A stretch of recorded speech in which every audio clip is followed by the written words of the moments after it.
O Fluminense se classificou para a final da Libertadores e muito por conta das substituições do Fernando Diniz no intervalo que mudaram completamente o jogo. O Fluminense cresceu, o sistema defensivo do Internacional começou a ter mais dificuldades e aqui no vídeo de hoje a gente vai explicar taticamente cada detalhe de como que essa substituição deu a classificação para o Fluminense.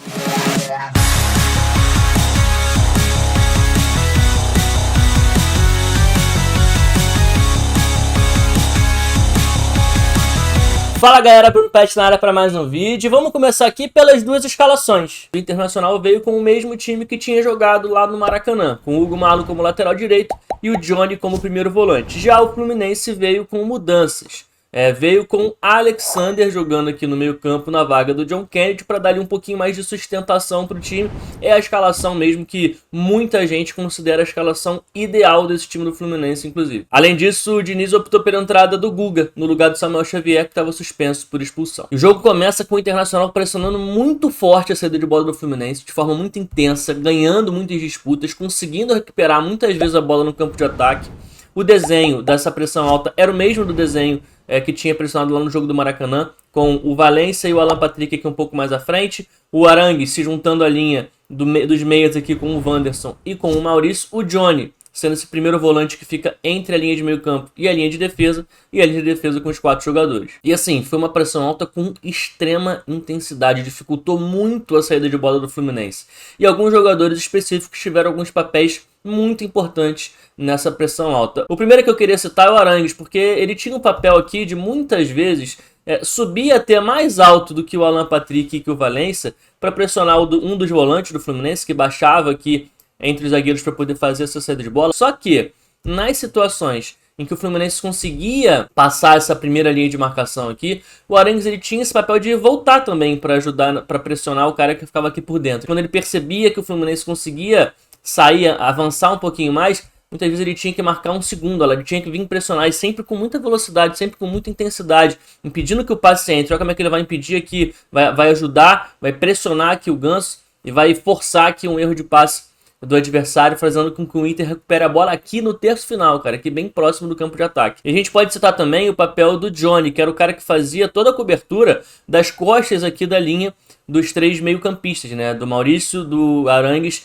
e do Wanderson, e também, é claro, juntando aqui com o Alan Patrick e com o Valencia. Ele era o cara que cobria todo esse campo aqui atrás. Então, nas situações em que o Fluminense, às vezes até numa bola longa, conseguia encaixar aqui um passe um pouco mais longo nas costas dessa pressão de 5 jogadores, o Johnny tinha esse papel de não deixar esse cara que recebesse receber com liberdade, porque senão ia conseguir quebrar essa pressão alta do Internacional. E muitas vezes aqui, ó, nessas situações em inferioridade numérica, mas ele sempre foi muito assertivo em quem ele tinha que pressionar, sempre pressionou de forma muito forte, muito intensa e ganhou a grande maioria desses duelos. Inclusive, se a gente olhar para os números, esses aqui são números apenas da primeira etapa.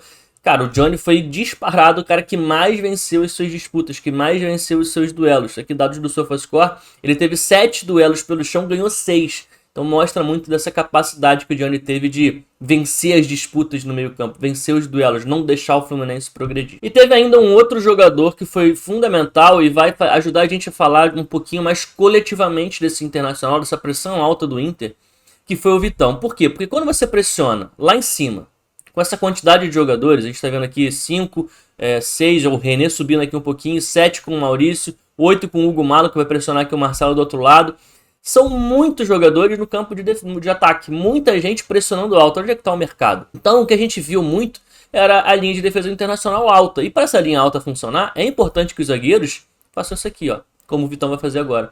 Não deixem nenhum jogador do Fluminense receber aqui com liberdade, sempre chegar a antecipar. O Vitão foi um cara que conseguiu ganhar várias dessas antecipações, conseguiu se antecipar várias vezes e impedia mais uma vez que o Fluminense conseguia progredir em campo. E quando a gente fala de pressão alta, é fundamental que a linha de defesa acompanhe os jogadores da frente que estão subindo para pressionar. É fundamental que o time fique compacto. E para um time que pressiona muito alto, como pressionou o Internacional, ficar compacto, a linha de defesa ela precisa estar mais alto em campo, ela precisa estar aqui na risca do meio campo, às vezes até um pouco mais à frente, muito próxima dos jogadores aqui de frente. E essa compactação do Inter fica muito clara quando a gente olha para o posicionamento médio do time do Internacional no primeiro tempo.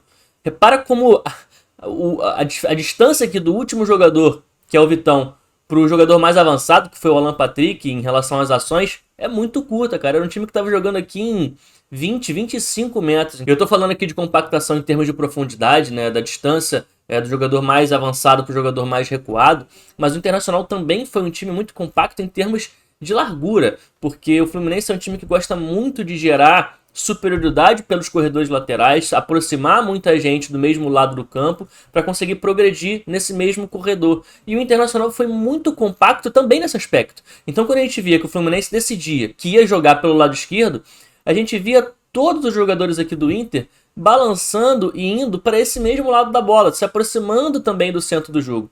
Então, em várias situações, a gente via um time do Internacional que estava basicamente todo do mesmo lado do campo, tentando impedir que o Fluminense gerasse essas superioridades pelos corredores laterais, que o Diniz tanto gosta, e impedindo essas progressões do Fluminense. Então, mesmo nas situações em que o Fluminense conseguia bater aquela pressão mais alta e mais forte do Internacional, o Fluminense acabava caindo nessa situação aqui. O gol do Internacional acaba saindo num lance de bola parada, onde, aliás, o Fluminense teve muita dificuldade durante o jogo inteiro. Mas a verdade é que o Inter foi tão superior no primeiro tempo que teve outras chances de conseguir até fazer mais do que 1 a 0.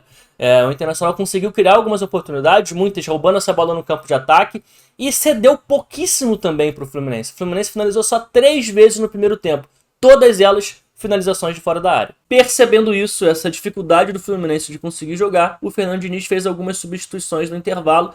A primeira delas, uma já bem comum, colocando o André aqui como zagueiro, puxando o André como zagueiro, tirando o Felipe Melo, e aí entra o Martinelli para ser mais um cara de qualidade aqui nas construções do Fluminense. O André também partiu um pouquinho mais de trás, tentando conduzir essa bola aqui pelo lado esquerdo. E entrou também o John Kennedy, do lugar de um Alexander, que dessa vez não jogou tão bem. E o John Kennedy para ser esse cara que incomodasse a linha de defesa, que estava ali sempre atrapalhando a linha de defesa, sempre tentando atacar as costas da última linha. E isso foi crucial e fundamental para a virada do Fluminense. Já com 14 segundos do segundo tempo, o John Kennedy já estava fazendo aquilo que ele tinha entrado para fazer em campo, que era isso aqui, ó. Atacar aqui as costas da linha de defesa, incomodar as costas da linha de defesa para tentar receber a bola aqui nas costas dos zagueiros. Foi isso que ele fez basicamente o segundo tempo inteiro, foi isso que ele entrou para fazer e foi isso que mudou completamente a história do jogo a favor do Fluminense. Aqui mais uma vez, olha lá, de novo, tentando atacar as costas da linha de defesa, incomodando os zagueiros. Repara que o mercado vai sair na cobertura e vai conseguir ganhar a disputa. A bola nem chega a entrar no John Kennedy, mas ele estava o tempo inteiro incomodando essa linha de defesa. Aqui, ó, outro exemplo, bola aqui do lado esquerdo e olha como tá ele de novo aqui, tentando atacar. O Vitão descolou da linha de defesa para dar um combate no meio campo. Ele tá justamente tentando entrar aqui nas costas do Vitão, recebendo, incomodando a linha de defesa. E isso foi gerando muito desconforto para a linha de defesa do Internacional. E aí o que a gente começou a ver era uma linha de defesa do Inter que já não estava mais tão alta assim em relação aos jogadores mais avançados. A gente está vendo aqui, ó, Valência e Alan Patrick aqui um pouco mais altos, pressionando aqui a saída de bola do Fluminense. E se no primeiro tempo a gente veria a linha de defesa do Inter bem aqui, ó, nessa linha do meio campo, na segunda etapa o que a gente começou a ver, ó, é uma linha de defesa que nem aparece na tela, que está bem mais baixa em relação aos jogadores que estão aqui mais altos. Então repara como o Inter passou a ser um time um pouco mais espaçado, menos compactado, justamente porque esses ataques aqui à profundidade do John Kennedy estavam incomodando muito uma linha de defesa que começou a, aos pouquinhos, ficar cada vez mais perto do seu próprio gol. Então o que começou a acontecer foi justamente isso. Era uma linha de defesa que estava muito mais baixa, já não estava mais aqui na linha do meio campo, estava marcando mais baixa. Enquanto isso, os atacantes e a linha de 3 meio-campistas já não estavam tão baixos assim, então gerou essa descompactação e gerou essa distância maior da linha de defesa do Internacional para os jogadores que estavam um pouco mais à frente. E isso deu muito campo para o Fluminense jogar nessa zona do meio campo, onde o Fluminense tem jogadores que têm muita capacidade para jogar por ali. O detalhe é que mesmo com toda essa dificuldade defensiva, o Internacional teve chance de matar o jogo, de fazer 2 a 0. Todas elas nos pés ou na cabeça do Ener Valencia. Uma delas de bola parada, onde ele cabeceia sozinho, quase dentro da pequena área, acaba cabeceando para fora. E as outras em contra-ataque, onde ele também acaba desperdiçando. Então o Inter poderia ter matado o jogo, mesmo tendo tido uma queda de desempenho na segunda etapa. Além disso, o Fluminense, que era superior, não estava conseguindo converter muitas chances dessas em finalizações. Chegava no campo de ataque com mais facilidade, mas não conseguia finalizar. Nos primeiros 30 minutos do segundo tempo, o Fluminense só tinha finalizado uma vez. Até que acaba saindo o primeiro gol do Fluminense. Justamente por conta dessa descompactação do Internacional e também por conta do John Kennedy recebendo, incomodando e atacando as costas da linha de defesa do Internacional. Então repara, a origem da jogada. Valência e Alan Patrick bem altos, estavam aqui pressionando a saída de bola do Fluminense. Linha de defesa sequer aparece na tela, tá muito baixa, só o Hugo Malo que aparece por aqui pelo lado direito. Time descompactado, time distante. Isso gera espaço aqui pro Marcelo circular um pouquinho mais por dentro. O passe entra justamente aqui do Keno pro Marcelo, e aí o Marcelo tem toda a categoria, toda a capacidade de fazer o corta-luz, dar um pulinho.